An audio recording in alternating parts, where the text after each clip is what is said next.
We're here in the breathtaking Sacred Valley, which served as the pulse of the Inca Empire long before Machu Picchu captured the world's imagination. This important region of Peru is more than a beautiful backdrop. Incas still live in many of the towns here, and their archaeological sites reflect their rich history and traditions. In this episode, we'll reveal why the Sacred Valley deserves to be a destination in its own right and is an ideal place to acclimate. At the end, we'll give you a detailed breakdown of costs to help you plan your own visit here.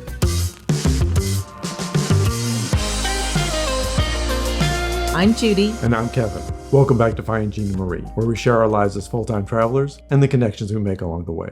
So where is Sacred Valley? It's approximately 20 to 30 kilometers northwest of the city of Cusco. It lies at the heart of the Andes, and flowing at its feet is the winding Urubamba River. Because its altitude is lower than that of Cusco, it's an easy place to acclimate in before visiting Machu Picchu if you aren't planning to climb mountains or do the 4-day Inca Trail from Sacred Valley to Machu Picchu. What we'd recommend you do is fly into Lima, spend the night. It has some great restaurants, and then early in the morning, catch a flight to Cusco, and immediately head to Sacred Valley upon your arrival. We spent a few nights in Cusco, but it really wasn't necessary. It's better to visit there after Machu Picchu. We took a private bus called Bus Pedro to get there, but it's more effective if you book a tour that takes you from Cusco directly to Ollantaytambo. We took 2 tours with COME SEE PERU while we were in Sacred Valley, but it will save you the cost of getting to Sacred Valley and also some unnecessary driving if you book one of the tours that routes you to Sacred Valley while also making stops and seeing important sites along the way. We liked that they allow you to customize your tour so you don't have to end up back in Cusco, even though that's where you're starting.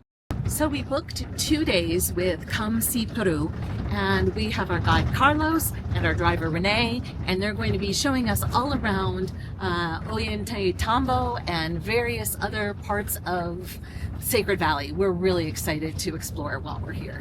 Later in this video, we'll be sharing the hotel where we stayed, some of the restaurants we recommend, and all of our pricing. Because we already were in Ollantaytambo, we started with the ruins there first. But if you're coming from Cusco, it makes sense to start at Pisac. Let's walk you through that itinerary. Pisac is about a 30-minute drive from Cusco. The archaeological site sits on a mountain overlooking the town. It served as a military, agricultural, and ceremonial center during Inca times. And there is evidence that there is pre-Inca history here as well. Gracias.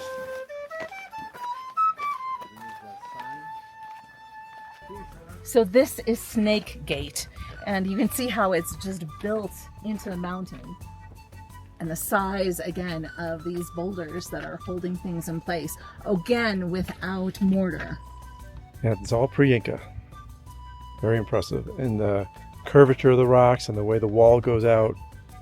Which is a little bit tricky when you think, how were they making this round when the side of the mountain goes off? Yeah, no.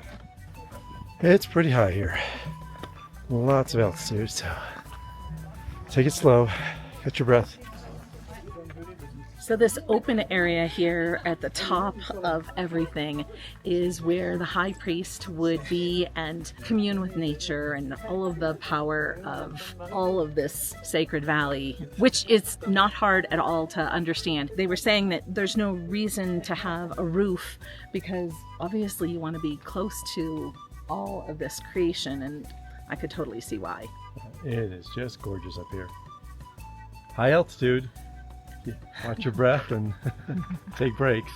They grew potatoes, corn, and quinoa in different areas according to the different elevations. But you should know that here they grew crops for everybody, since this was not like a laboratory like Moray. So it supplied with food to the entire population. We opted to breeze through the Pisac Market because we don't collect souvenirs, but you can linger if you're interested in helping out some of the locals who sell handmade crafts, textiles, jewelry, and more. Of course, you can also window shop. Next stop is to the town of Limay and Calca, if you're so inclined, in order to taste cuy, which we did want to do. Cuy is guinea pig, and it's often roasted and served whole. Wow, oh, look at it stuffed. Oh, yeah. So we're about to try a half a body of cuy, and we're interested to see what it tastes like, and we're really doing that for the channel. I don't know that we would be that ambitious gastronomically on our own, but it will be interesting. And it comes a full plate of pasta and everything else. So we're just gonna have a little taste here. We got a road trip we're supposed to be on. We're on our way to Pisac, but this is a very local area where cuy is made on a stick in several different restaurants. So we're gonna try it here. So Tipong is the second best place to try guinea pig. Oh, really? But this is the first? Yeah. I try guinea pig in Tipong, but the guinea pig is not too big, and I didn't like much the ingredients they use. Okay, it doesn't come with pasta or other stuff. However, here the flavor is unique.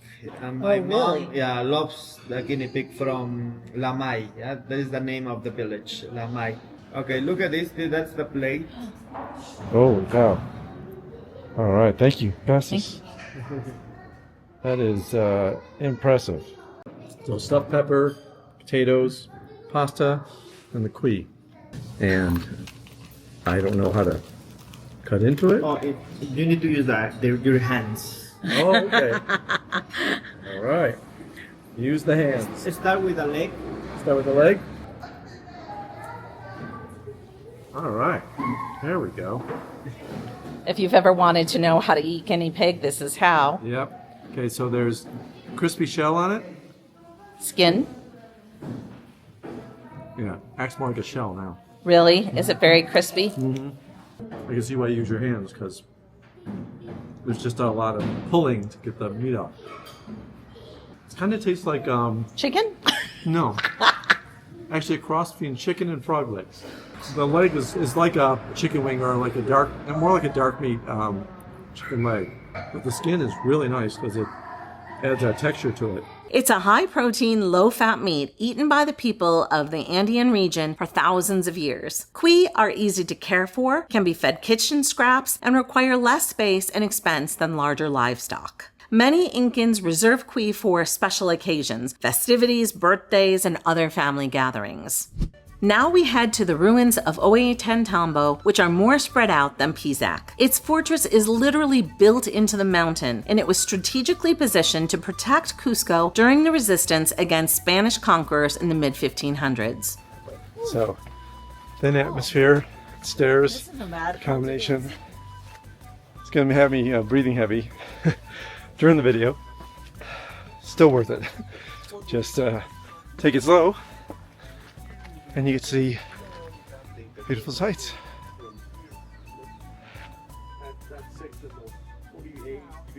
It's much more focused on its military purpose and also is a powerful display of urban planning. You're saying that this path could go all the way to Cusco? Exactly, from the other side of the path. Now, Cusco was a 2-hour drive. So how long that's going to take to walk along a very narrow route is incredible. One of the most important features here is the Temple of the Sun. This temple is not finished completely. If we think that the original temple would have been like a church, where they perform some rituals and ceremonies. There's evidence that civilization here preceded Inca times, and although Incas may have perfected the terracing process and irrigation, experts believe that these features, some of the ceremonial structures, the temple complex, and stone carvings suggest that earlier cultures may have been here before the Incas. Even if you stay in the town of Ollantaytambo, we think having someone guide you through these ruins is really valuable. So day 2 is a bit shorter but equally fascinating. We set off for the Marist salt mines, and now that we are in Sacred Valley, we get to be the first ones here. Most tours start from Cusco, so the drive here is a longer one for the people who book those. These salt mines have been in operation for centuries, again, since pre-Incan times. The techniques for extracting and processing the salt here has been passed down for generations. We are one of the first people to arrive. The sun is out, so we have perfect views. There's no clouds really obstructing anything. I don't know. I know that people try to avoid rainy season, but So far, we've been pretty happy being Hard to here beat, this time. yeah. Especially since we were told that the landscape will be more yellow, more brownish yellow than this green with all the flowers and everything else. So it doesn't look like this, but it turns out that there's over 5,000 salt pools here, which really surprised me. And they extend the pools lower and lower. So you see back at the far edge, the hillside kind of goes down. Those are the newer pools. And they keep extending them as like families get married. The gift of a pool is something. But these are generational pools, so you really have to marry someone in order to have a salt pool here. Now you can't just buy one, you're not in on the group, and it's a cooperative. So this set of families that own these all work together to make sure that the salt is mined at the right time. If a family can't mine something, another family will step in and do it, and then they'll trade off when the other family can't. And it's really wonderful to hear. And this area is just beautiful. So when you're just looking around, you don't hear any machinery, you don't hear anything going on. Actually, what you hear is water, which is lovely. And it's not contaminated by any kind of mining or anything else. The mining is all by hand. They wear gloves and wear boots. Everything's very sterile, and because the water's just coming down off the mountains, there's nothing to disrupt the process of making salt. Yeah, Carlos was mentioning the fact that Himalayan sea salt is mined by dynamite, which leaves traces, whereas this salt is just evaporation. So you don't have to worry about the same kinds of contaminants. Yeah. Beautiful too. It's a great day for it.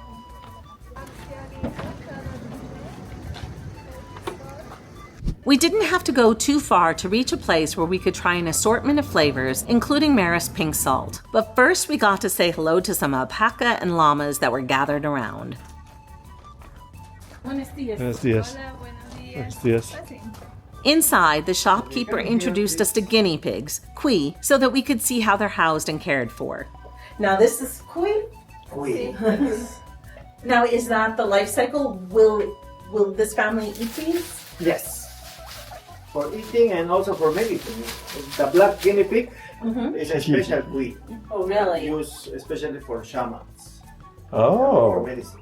Next, our guide showed us two huge drinks. The yellow one is chicha de jora, or just chicha, a drink made from fermented yellow corn. It has approximately the alcohol content of a light beer. The other is a chicha variation that's not fermented, but sweetened with sugar and flavored with strawberries. It's common to find chicha morada at most Peruvian restaurants, a non-alcoholic version made from purple corn, which tastes a bit like Kool-Aid. Chicha de jora is a popular Incan drink because it can provide a quick energy boost thanks to the carbohydrates of the corn it's made from. Some of the impressive stonework the Incas have done relied in part on healthy doses of chicha. The shopkeeper walked us step by step through the effort that someone has to go through in order to make chicha, which involves drying the corn, soaking it, then grinding it. Next comes cooking, fermentation, straining, and of course, serving. Yeah, this one is the gel. ¿Cuál es este, no? Sí. And the yellow one, yeah, chicha de jora. Jora is the name of the corn which is made from.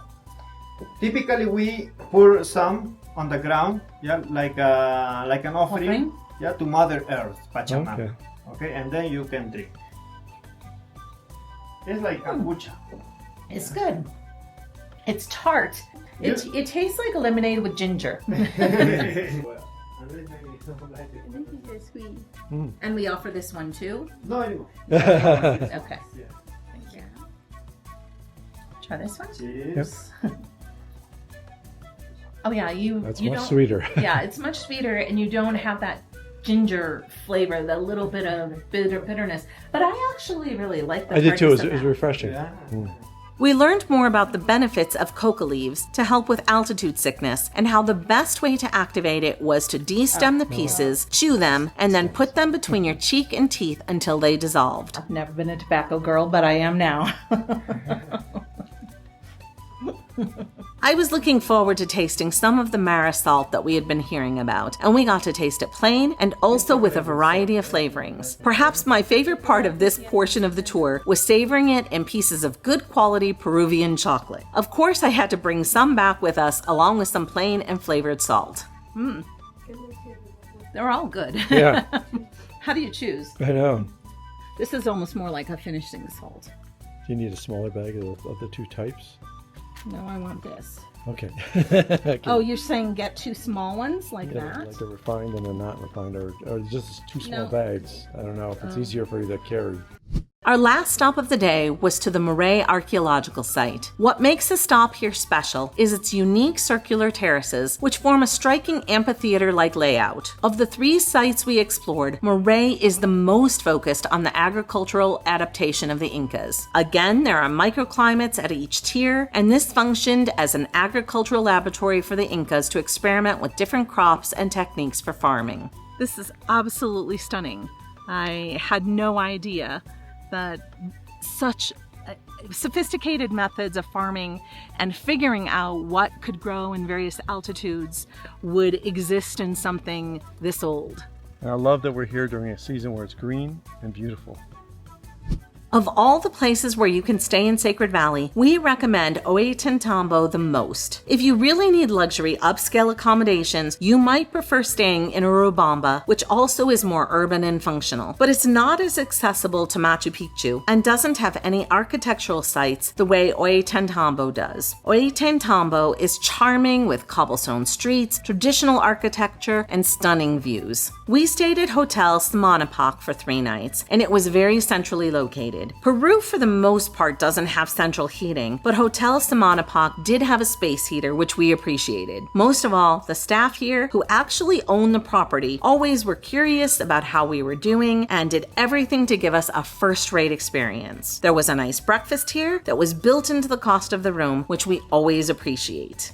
2 restaurants we recommend are Apu Veronica and Yapa Cocina di Territorio. Apu Veronica has authentic Peruvian ambiance, and you can eat on its 2nd floor outdoor patio. There was construction nearby when we were there, unfortunately, but if you look past it, there are scenic views of the Ollantaytambo Ruins in town.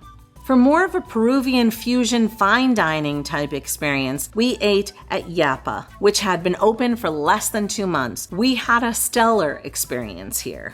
How much did we pay for 3 days in Sacred Valley? Our accommodations at Hotel Samanapak cost us $231, and we stayed 3 nights for a total of $77 per night. Pedro bus from Cusco to Ollantaytambo cost $38.43, or $19.22 per person for the 2-hour drive. We missed our shuttle due to a tour in Cusco that ended up running very long because of a holiday here, so that price includes an additional $5.50 per person for a private driver. Tours cost us $516.63, including tips. But let's break that down because it also includes the prorated cost for a 10-day Cusco card. We'll talk about this more in our Cusco episode, so if you're not subscribed, we hope you'll do that. But you can choose a card for 1 day, 2 days, or 10 consecutive days. It covers the cost of 16 different sites, including Pisac, Moray, and Ollantaytambo archaeological sites. That total cost was $368.60, but we are prorating it to $73.60, or $18.40 per person for each of the 2 days we used it in Sacred Valley. The Maris Salt Mines is not part of the Cusco card, so we paid $2.72 apiece for the entry fee. Our 2 half-day tours cost a total of $366, or $91.50 per person per day, plus tips. We bought seasoned salt, some Inca corn, and some Peruvian chocolate for $18.53 at the shop near the Moray salt mine. Our Cuy lunch was $9.44, and restaurants were $176.97, or $59 per day, which breaks down to $29.50 per person per day. That also includes our fine dining dinner at Yapa, which cost $54.37 and included dessert and drinks. Overall, our 3 days cost $991, which breaks down to $330.33 per day, or $165.17 per person per day. We knew Peru was going to be a bucket list place for us, so we were very happy with the cost that we spent here. So we're going to close out this episode from 3,500 meters up in the beautiful mountains. Which is higher than Cusco, so that's pretty impressive. We hope you've enjoyed touring with us across the Sacred Valley. The best compliment that you can give to us is to recommend our videos to your friends and family. And go to findingginamarie.com where you find downloads, articles, I'm out of breath, and more behind the scenes information for our gelato members. Until next time. Until next time.